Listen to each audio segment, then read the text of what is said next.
I don't have an agenda. I raise topics that touch me and that make me feel concerned about my country. And I raise these topics as a citizen first, not as an actor or as a star. So yeah, I mean, I think that it's, and I really don't see myself as doing something special, yeah. Quite frankly, I mean, I really don't see myself as different from some active Twitter user sitting there maybe or there. We're really the same. It's just perhaps that because I'm in the films and there is a certain public profile, I get a different kind of attention. Yeah, so no, I don't have an agenda, but there are some things I'm concerned about. I'm very concerned about social justice.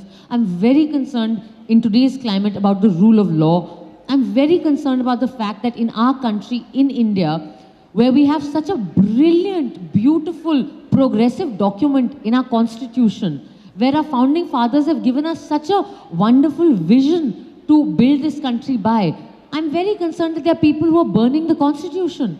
And that's okay. I'm very, very concerned that in our country today, a 15-year-old boy can get lynched in the train and nobody will stop that.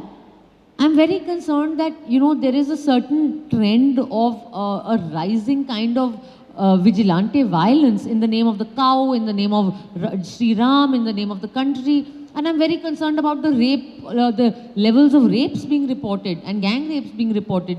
So these are things that concern me and I talk about them. So it's really quite an organic thing for me. And now, because I'm saying that this is a universal experience for all women everywhere in the world. So I think that Me Too is actually pulling the curtain on a very universal power dynamic. And I think that's a great thing. My only concern always is that, you know, social media is such a powerful tool that we should be very responsible in how we use it. So I personally am not very comfortable, and I'm saying this on the record again and again in the face of a lot of criticism from women who have been running this Me Too in India. I'm not comfortable with anonymous complaints. I'm not.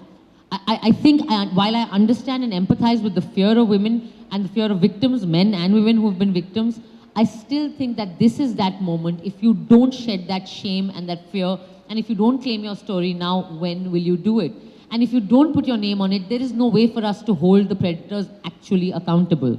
And also, I think that there is a tendency for, again, you know, there's a tendency for everyone to become petty. So, you know, just because some guy, you don't like him and he, you know, for example, gave your book a bad review or you know, didn't give you what you wanted at work, or that is not the same thing as sexual harassment at the workplace. So I think the first thing is, of course, to become very clear about what is sexual harassment at the workplace. You know, and I think that's okay. I think that that's a churning that will happen, and it's a messy, movements are messy.